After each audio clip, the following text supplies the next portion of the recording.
Assalamualaikum warahmatullahi wabarakatuh. Halo semuanya, apa kabar? Semoga kalian selalu dalam keadaan baik ya. Alhamdulillah, pada pertemuan kali ini kita dapat bertemu lagi ya. Oke, pada pertemuan kali ini kita akan membahas tentang encapsulation. Ada yang tahu nggak encapsulation itu apa? Baik, sebelum kita masuk ke pematerian, kita alangkah baiknya kita berdoa terlebih dahulu. Baik, berdoa menurut kepercayaan masing-masing dimulai.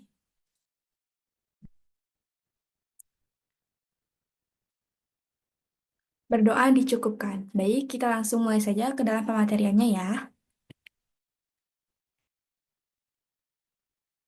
Yang pertama, pendahuluan, encapsulation. Encapsulation ini sebenarnya apa ya? Encapsulation adalah konsep dalam OOP untuk menyembunyikan data internal dari akses langsung luar. Dengan encapsulation, data hanya dapat diakses dan dimodifikasi melalui metode tertentu. Hal ini membantu memastikan data tetap aman dan hanya dimanipulasi sesuai aturan yang diterapkan dalam metode. Baik, sampai sini dapat dipahami ya. Lanjut. Manfaat encapsulation. Nah, mengapa encapsulation itu penting? Yang pertama, keamanan data. Data sensitif terlindungi dari akses langsung yang tidak diinginkan. Yang kedua, kontrol akses. Hanya metode yang diizinkan yang dapat mengubah atau mengambil data. Yang ketiga, modularitas kode. Membagi program menjadi bagian-bagian yang lebih kecil dan terstruktur. Empat, pemeliharaan mudah, perubahan pada data internal tidak memengaruhi kode di luar. Yang terakhir, meningkatkan reusabilitas. Komponen yang terlindungi dapat digunakan kembali tanpa risiko perubahan yang tidak diinginkan. Baik, lanjut ya. Komponen penting dalam OOP. Nah, apa saja sih komponen pentingnya? Yang pertama ada kelas, sebuah blueprint atau cetak biru untuk menciptakan objek. Yang kedua ada objek, implementasi nyata dari sebuah kelas. Terakhir, encapsulation, menyembunyikan detail implementasi data dan hanya membiarkan akses melalui metode tertentu. Dalam OOP, data dan metode yang terkait digabungkan ke dalam satu entitas atau kelas. Baik, lanjut ya. Elemen encapsulation. Bagaimana encapsulation bekerja? Nah, yang pertama ini ada atribut FreePath.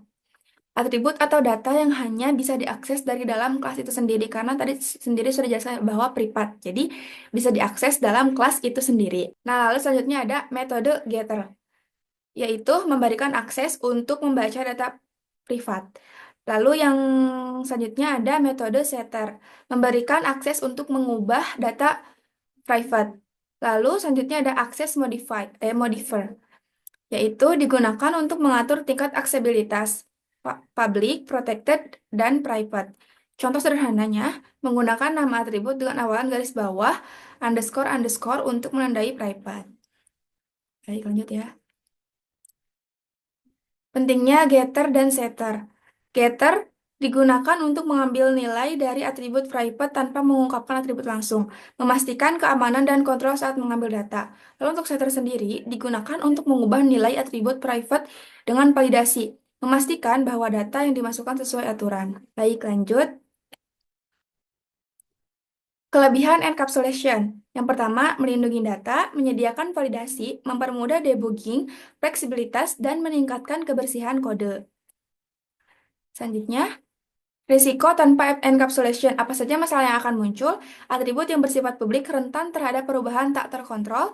Data dapat dimanipulasi langsung tanpa validasi. Contoh, dalam aplikasi bank, seseorang dapat mengatur saldo secara manual tanpa proses transaksi. Tanpa encapsulation, integritas data tidak terjamin sehingga rawan kesalahan dan penyalahgunaan. Lanjut, praktik terbaik encapsulation. Gunakan private untuk data sensitif, validasi di setter, dan terakhir jaga konsistensi. Kesimpulan, encapsulation adalah salah satu prinsip dasar OOP yang bertujuan untuk melindungi data.